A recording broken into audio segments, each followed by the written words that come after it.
আরে মেজাজটা গরম হয়ে গেছে, বুঝতে তো? মানে মেজাজটা এমন গরম যে মনে করে আমি কি করবো, মানে গরমের মধ্যে ঠান্ডা লেগে যাওয়ার মতো অবস্থা। তোমার মেজাজ এত গরম হয় কেন?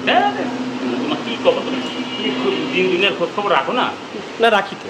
হ্যাঁ, রাখি তো। কদিন ধরে ফেসবুকে দেখতে পাচ্ছেন একটা জিনিস খুব আলোচনা সমালোচনা এবং ভাইরাল। কি বিষয় বলো?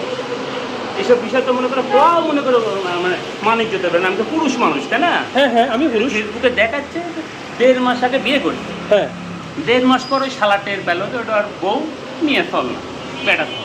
হ্যাঁ, এরকম খবর দেখছি তো। হ্যাঁ, তাই এই জন্য তোমার মেজাজ খারাপ? আরে শালা 1.5 মাস আগে বিয়ে করছে, 1.5 মাস তুই কি মানে কিভাবে কি করলি? তা আমার তো মেজাজ গরম হচ্ছে ওই শালার উপর। 1.5 মাস আগে বিয়ে করেছি, 1.5 মাস পর টের পালু যে ওটা একটা বেড়া ফল। হ্যাঁ হ্যাঁ, 1.5 মাস পরে আমি করছি বউ ছেড়ে দেবো।